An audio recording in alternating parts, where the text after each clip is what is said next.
Have you ever felt like life has made you wait too long? That the promise God gave you seems farther away than ever? The story of Caleb is for you. He knew the desert, the trials, the waiting, but he never lost faith. While others doubted, he believed. While others gave up, he pressed on. If you ever felt frustrated, if you've seen others receive what you're still waiting for, I want to tell you, God has not forgotten you. Caleb teaches us that God's promises don't expire, and that his faithfulness is greater than any obstacle.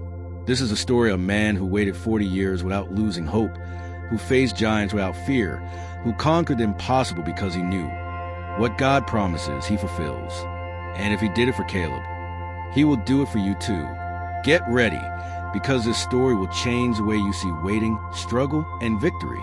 If you love Bible stories and want more people to know God's power, subscribe to the channel now and hit the bell so you don't miss an episode. Also, leave a comment below saying, I believe in God's promises, because with this simple act, you'll help more people find this message and be blessed. Let's discover together the incredible story of Caleb. 1. Born in slavery, but with the spirit of a warrior, under the scorching sun of Egypt.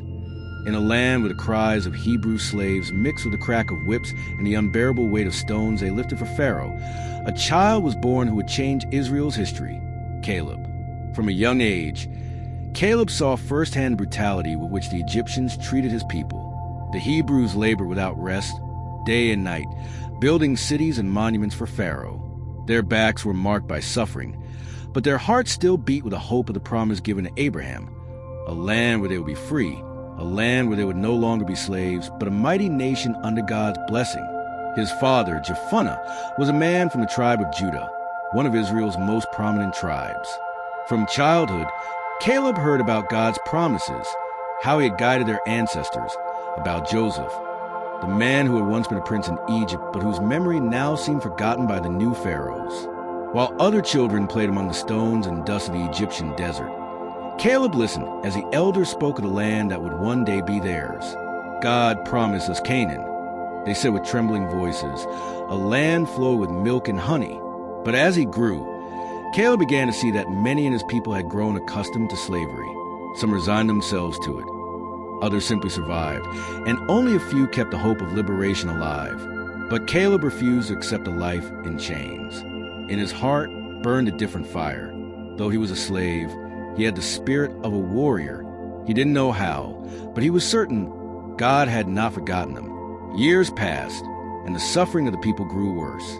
Pharaoh hardened their labor, and hope began to fade, until one day, Israel's story changed forever. A man named Moses, who had vanished in the royal palace for 40 years, returned with a message that shook Egypt. Let my people go. Moses' words thundered in Caleb's mind. God had sent a deliverer, but how could they be free? Pharaoh would never let them go. Yet Caleb was about to witness the most astonishing miracles God would perform for his people. His life would never be the same, and what he was about to experience would confirm what he had always believed in his heart. Israel was not born to be enslaved, but to conquer. 2. Witness to God's miracles. The nights in Egypt were restless. The whispers of the Hebrew people could be heard in every home, in every corner. Everyone wondering if this man Moses had truly been sent by God. But Caleb had no doubts. Something inside him told him that the time of slavery was about to end. Then, one night, everything changed. Moses appeared before Pharaoh again, this time not with pleas, but with the authority of God. And when Pharaoh refused to free the people, Caleb witnessed the impossible. The plagues began to fall upon Egypt. First, the waters of the Nile turned to blood. The Egyptians screamed in desperation, but Caleb and his people watched in awe. Then came frogs everywhere, swarms of gnats, locusts that devoured the crops. Livestock died, and a thick darkness covered the land for days. Caleb watched each sign, knowing God was showing his power. But the final plague was the most terrifying. Moses warned that the angel of death would pass through Egypt, and only those who marked their doors with the blood of a lamb would be spared. Caleb, along with his family, obeyed. That night, the silence was shattered by the wails of the Egyptians.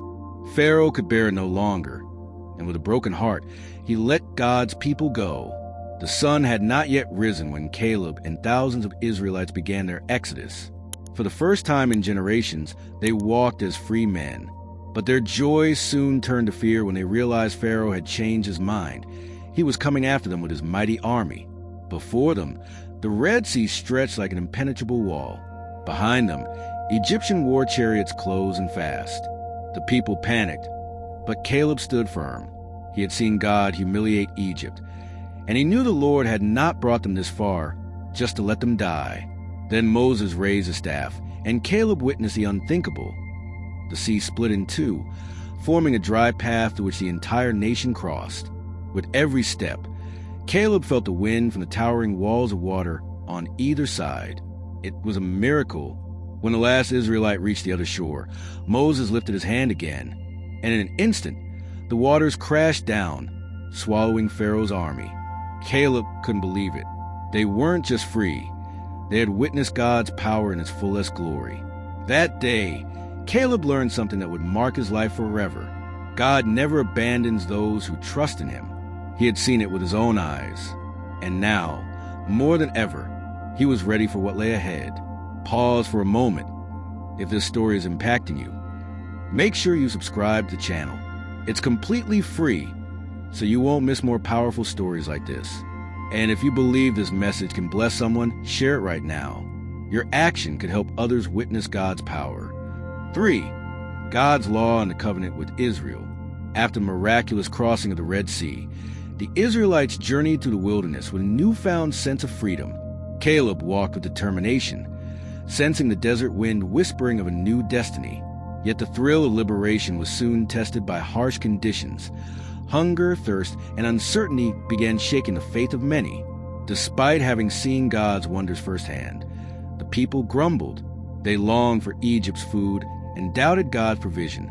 But Caleb, with unwavering faith, held on to certainty. The God who had freed them would not abandon them in the desert. He knew every step was part of a greater plan. And in his faithfulness, God provided miraculously. When they thirsted, he made water gush from a rock.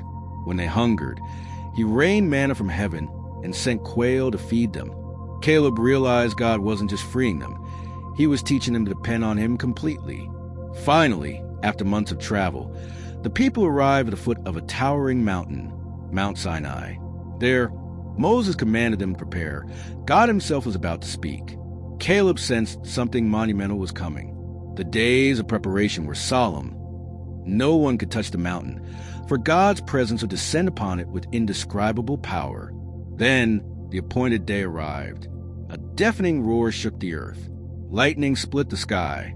A thick cloud covered the mountain, and a heavenly trumpet blast thundered through the air.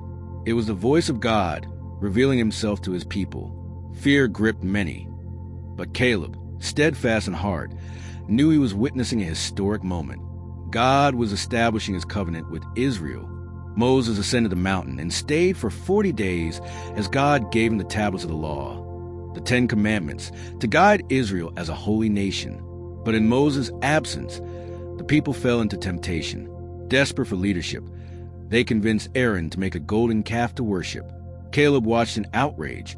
How could those who had seen God's miracles now bow to a man-made idol? When Moses descended and saw their betrayal, his fury was unstoppable. He shattered the tablets and confronted the people for their treachery.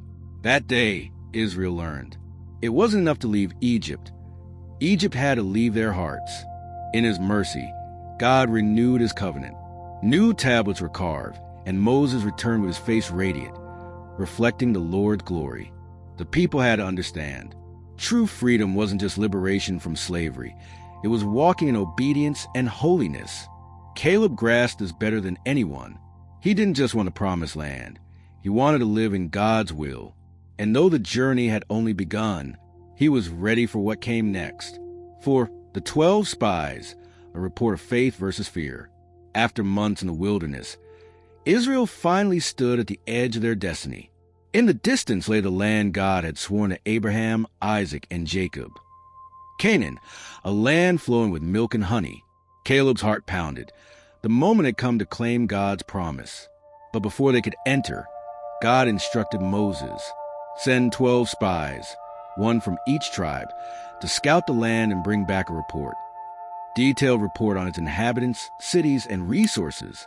It was a crucial mission that would prepare the people for conquest. Caleb was chosen as a representative of the tribe of Judah, along with Joshua from the tribe of Ephraim and 10 other men, each representing their own tribe. They entered Canaan with the discretion of warriors on a secret mission. For 40 days, they traversed mountains, valleys, and fortified cities. What they saw was astounding. Fields full of enormous fruits, lush vineyards, and land more fertile than they had ever imagined. However, they also encountered a challenge that tested everyone's faith. The land was inhabited by giants, descendants of Anak, mighty men with fortified cities that seemed impossible to conquer. When they returned to camp, the people greeted them eagerly, wanting to know if the land was as good as God had promised. The spies then showed the fruits. They had brought a cluster of grapes so large it had to be carried between 2 men, along with figs and pomegranates. Proof that the land was indeed abundant and blessed. But while Caleb and Joshua saw the greatness of God's promise, the other 10 spies saw only obstacles. With fear in their voices, they began sowing doubt among the people. The land is fertile, yes, but it's inhabited by giants. Their cities are enormous with impregnable walls. We cannot defeat them. These words fell like poison in the hearts of the Israelites. Fear began to spread. Faces that had once been full of hope now reflected uncertainty. They had traveled all this way only to face an impossible war. Before panic could take hold of everyone, Caleb stepped forward and with a strong voice full of faith and conviction proclaimed, "We should go up and take possession of the land, for we can certainly conquer it." The entire camp fell silent at the voice of a man who completely trusted God, but the other 10 spies insisted on their negative report. "We can't do it. Compared to them, we're like grasshoppers. If we try to fight, we'll be destroyed." The words of fear proved stronger than those of faith, and that same night the entire people began to weep and lament. Some even said it would be better to return to Egypt in slavery than to die fighting those giants. Joshua and Caleb tried to calm them, knowing that if God had promised them this land, then it didn't matter about the giants, the walls, or the enemy's strength. God was with them. But the people refused to listen. They let fear dominate them, and what happened next would change Israel's history forever. 5. The people's rebellion and God's wrath. Night fell over Israel's camp, but instead of resting, the entire people wept and lamented. Their hearts were full of fear, their minds trapped in the idea that the promised land was unattainable. The words of the 10 spies who brought the negative report echoed in their thoughts. "The giants are too powerful. We can't defeat them. We'll be destroyed." Fear spread like wildfire across dry fields, and within hours despair turned to rebellion. "They brought us here to die in the wilderness," some shouted. "Let's return to Egypt. At least there we had food and a place to live," others said. "Let's choose a new leader and go back to slavery." These words were like daggers in Caleb's heart. How could they doubt God after all they had seen? Did they not remember the Red Sea parting? The manna falling from heaven each morning? The pillar of fire that guided them by night? Then Caleb and Joshua, filled with anguish, tore their clothes and stood before the people. With firm voices they tried to reason with them. "The land we explored is exceedingly good," Joshua exclaimed. "God has promised it to us. If he is pleased with us, he will give it to us. Don't be afraid of the enemy."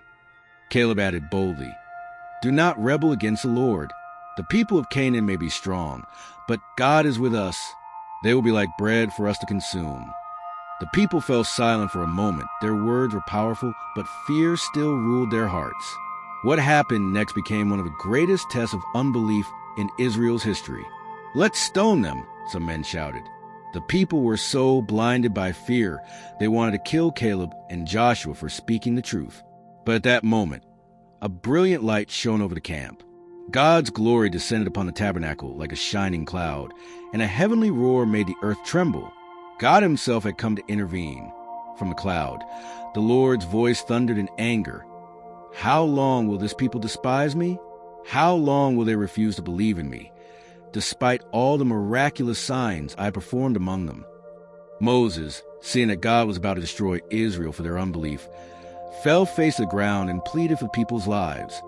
"Lord, If you destroy them now, the nations will say you weren't powerful enough to bring them to the promised land. Forgive them according to your great mercy. God heard Moses' prayer and his mercy, decided not to completely destroy Israel, but he gave them a severe punishment. This generation that doubted me will not enter the promised land. They will wander in the wilderness for 40 years, until every rebel has died. Only Joshua and Caleb, who believed in me, will see the land I promised. When the people heard this, their fear turned to despair. They had lost their opportunity because of their unbelief. The next day, a group of Israelites, feeling guilty, tried to enter Canaan on their own. But without God's blessing, they were defeated by the Canaanites and Amalekites. They had disobeyed when God told them to advance, and now they disobeyed when he told them to wait. Caleb watched all this with a heavy heart. He believed in God's promise, but now he had to wait 40 years to see it fulfilled. 40 years in the wilderness. 40 years watching an entire generation of unbelievers die. But in his heart, one certainty burned brighter than ever. If God had promised it, the land would be his. And Caleb was willing to wait. Wait a moment. If this story is inspiring you, make sure you're subscribed to the channel so you don't miss these powerful teachings. Also, share this video with someone who needs to hear this message. Your simple action could be the answer someone is waiting for. 6 years in the wilderness, a faithful leader in crisis. Days turn into weeks, weeks into months, months into years. 40 years of wandering in the desert became the harsh consequence of the people's unbelief.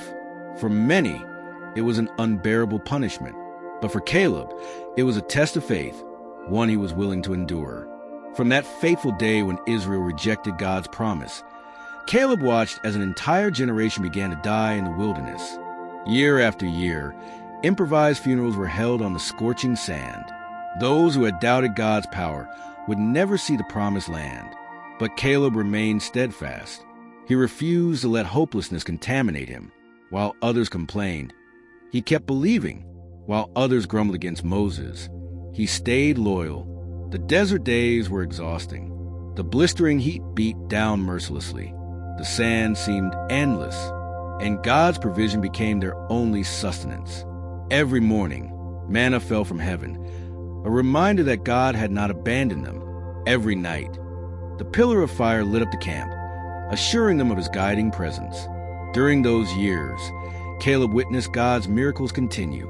He saw water gush from a rock when the people were dying of thirst. He saw venomous snakes attack the rebels, and God provided salvation through a bronze serpent lifted on a pole. He watched God protect Israel from enemies time and again. But he also witnessed the people's rebellion. He saw some challenge Moses and die in an instant. He saw idolatry creep back into Israel's heart when they mingled with the Moabites. He saw the price of disobedience and learned a crucial lesson. Only those who remained faithful to God would enter the promised land. Over those years, Caleb became a silent leader. Though he held no official title, his example spoke louder than words. The new generation, those born in the wilderness, began to look up to him with respect. Caleb was different. He didn't carry the bitterness of the elders who had lost their chance to enter Canaan. He still had fire in his soul. Finally, the years passed. The unbelieving generation faded away. Moses, Israel's great leader, knew his time was near. Before his mission ended, God showed him the promised land from the summit of Mount Nebo. But Moses would not enter. Another had to take command. And so, God raised up Joshua as Israel's new leader. Caleb rejoiced. He and Joshua had been companions in faith, the only two spies who believed in God's promise. Now, after 40 years of waiting, the conquest of Canaan was about to begin. Caleb was now 85 years old, but inside, he still had the spirit of a warrior. He knew his mission wasn't over. God's promise over his life was about to be fulfilled. 7. Crossing the Jordan, entering the promised destiny. The long-awaited day had arrived. After 40 years of wandering, Israel stood on the banks of the Jordan River, the last barrier separating them from the promised land. Caleb, now 85, stood firm with the same passion he had as a young spy. His eyes gazed at the other side, where Canaan stretched out with fertile hills and fortified cities. He knew every step to this moment had been part of God's plan. But the Jordan wasn't a simple stream they could wade across. It was a raging river, and at that time of year, its waters were higher and wilder than ever. To human eyes, it seemed impossible. To human eyes, crossing seemed impossible. But Caleb had learned something over his lifetime. When God promises, he delivers, no matter how great the obstacle. Israel's new leader, Joshua, received direct instructions from God. The priests were to carry the Ark of the Covenant, the symbol of God's presence, and step into the river. Only when their feet touched the water would the miracle happen. The people watched in breathless silence. Caleb, his heart pounding, saw the priests take that first step toward the Jordan. And then it happened. The waters of the Jordan stopped suddenly. The raging river split in two, forming a dry path for the entire nation to cross into Canaan. It was a Red Sea miracle all over again, but this time not to escape slavery, but to enter victory. Caleb crossed the Jordan with steady steps, remembering everything he'd lived through. He had waited 40 years for this. As he walked on dry ground, he saw the young faces around him glowing with excitement. For them, this was a new beginning. But for Caleb, it was confirmation. God had never failed. Once everyone crossed, Joshua commanded one man from each tribe to take a stone from the riverbed and build a memorial on the shore. It was an eternal reminder of what God had done. And so, with the Jordan behind them and the promised land ahead, Caleb took a deep breath. Now came the hardest part, the conquest. It wouldn't be easy. The giants were still there. The fortified cities still stood. But he wasn't afraid. He had waited his entire life for this moment, and he was ready for battle. 8. The conquest of Jericho, the fall of an empire. The air in Israel's camp crackled with anticipation. They had crossed the Jordan. They were finally in the promised land. But before them loomed an imposing obstacle, Jericho, one of Canaan's most powerful, heavily fortified cities. Its walls were massive, seemingly impenetrable. Its warriors, battle-hardened and ready. Caleb stood firm among his tribesmen. He wasn't afraid. He remembered clearly. 40 years earlier, he and Joshua had scouted this land and believed God's promise. Now the time had come. Jericho would be the first step toward total victory. Joshua, Israel's new leader, received strange instructions from God. No prolonged siege. No conventional warfare.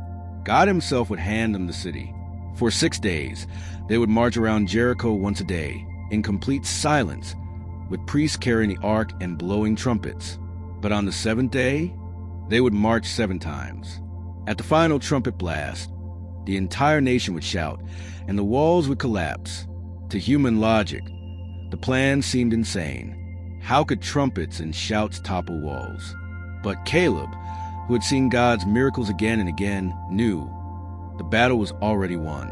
Day after day, the people marched. From the walls, Jericho's people watched with mockery, but Israel didn't respond. They followed God's orders exactly.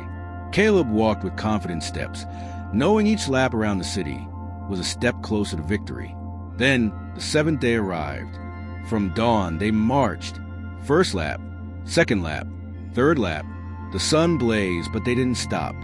Fourth lap, fifth lap, sixth lap. A heavy silence hung over the camp. Then came the 7th lap. The priests blasted the trumpets, a thunderous sound echoing through the air. Joshua gave the command, "Shout!" The entire nation roared with a cry of victory. A roar of faith shook the heavens. And then the impossible happened. Jericho's walls trembled, stone cracked, and suddenly the massive fortifications crumbled as if an invisible hand had pushed them. Dust and rubble filled the air. The impenetrable city fell in an instant. Israel entered and took Jericho without resistance. God had given them the city. Caleb watched, heart overflowing with gratitude. He had waited over 40 years for this moment. Now, he was seeing God's promise fulfilled with his own eyes. But there was still much to do. This was only the first battle. Canaan was still full of giants and fortified cities. But if God had toppled Jericho with just a shout, Caleb knew No army, no fortress could stand against the Lord's power. The conquest of the Promised Land had only just begun. 9. The Great Battle. Caleb leads Israel against the giants.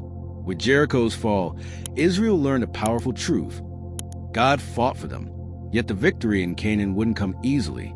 The Promised Land was inhabited by fierce warriors, descendants of the same giants who had terrified the spies 40 years earlier. But Caleb wasn't the same man who had entered Canaan as a spy. To human eyes, crossing seemed impossible. But Caleb had learned something over his lifetime. When God promises, he delivers, no matter how great the obstacle. Israel's new leader, Joshua, received direct instructions from God. The priests were to carry the Ark of the Covenant, the symbol of God's presence, and step into the river. Only when their feet touched the water would the miracle happen. The people watched in breathless silence. Caleb, his heart pounding, saw the priests take that first step toward the Jordan. And then it happened. The waters of the Jordan stopped suddenly. The raging river split in two, forming a dry path for the entire nation to cross into Canaan. It was a Red Sea miracle all over again, but this time not to escape slavery, but to enter victory. Caleb crossed the Jordan with steady steps, remembering everything he'd lived through. He had waited 40 years for this. As he walked on dry ground, he saw the young faces around him glowing with excitement. For them, this was a new beginning. But for Caleb, it was confirmation. God had never failed. Once everyone crossed, Joshua commanded one man from each tribe to take a stone from the riverbed and build a memorial on the shore. It was an eternal reminder of what God had done. And so, with the Jordan behind them and the Promised Land ahead, Caleb took a deep breath. Now came the hardest part, the conquest. It wouldn't be easy. The giants were still there. The fortified cities still stood. But he wasn't afraid.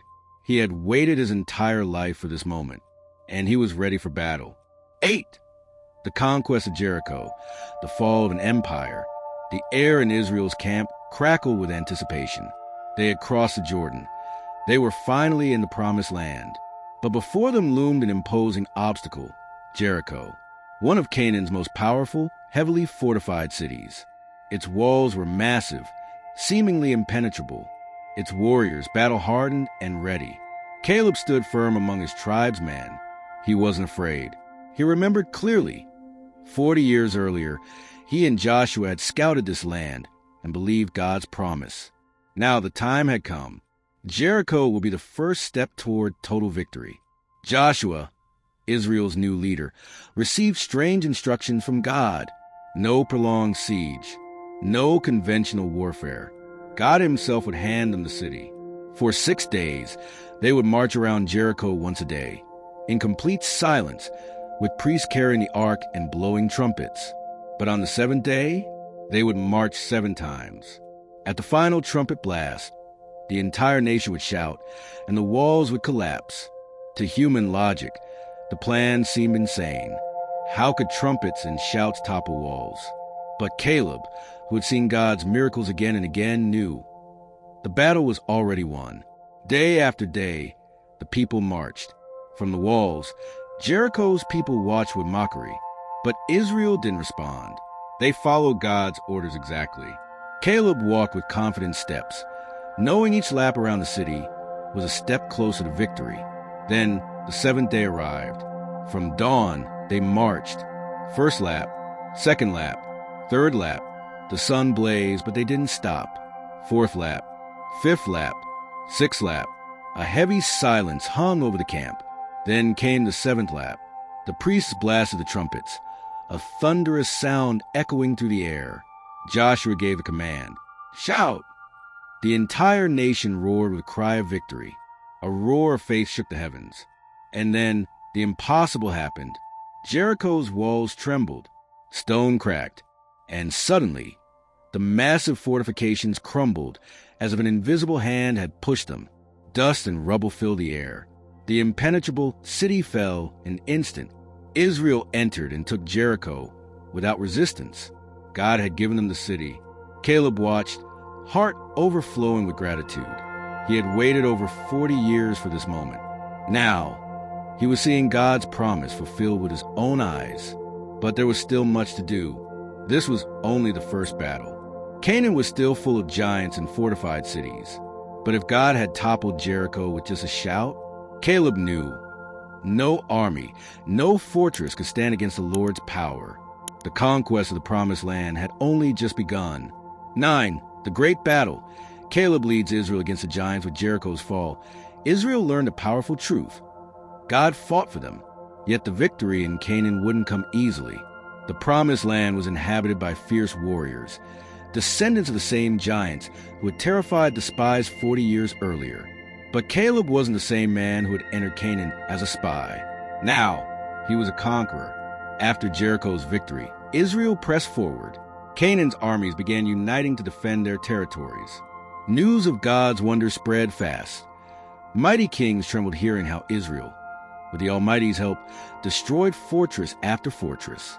But one battle in particular would test Caleb's courage and faith. The mountainous region of Hebron, the heart of Canaan, home to the Anakim. These were the descendants of Anak, giants feared by all nations.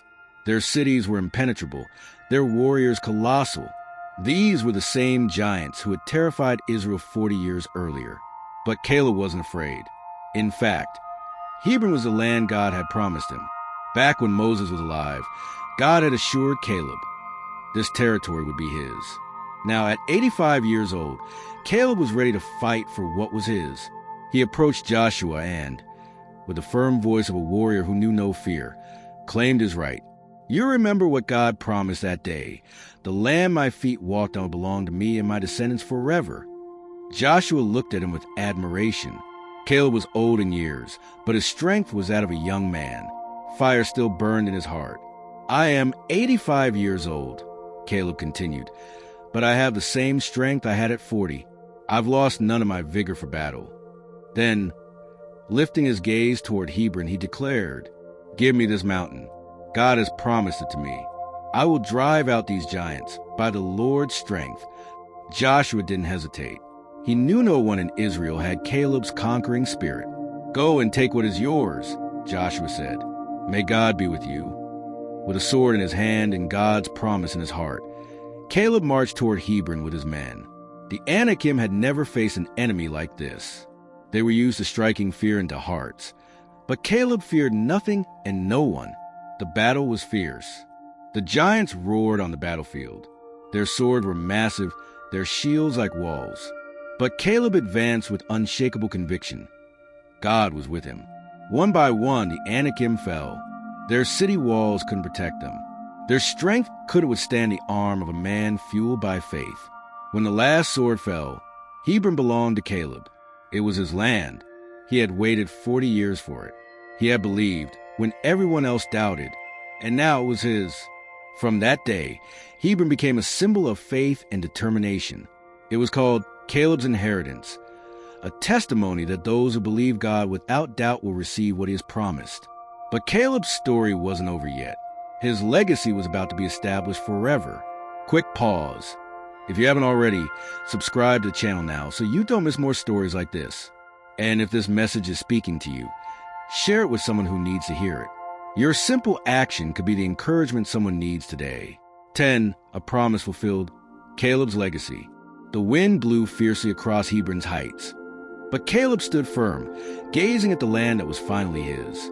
Over 40 years had passed since he first set foot in Canaan as a spy. Now, every hill, every valley, every stream belonged to him. God's promise through Moses had been fulfilled. The giants had fallen. Their cities had been conquered.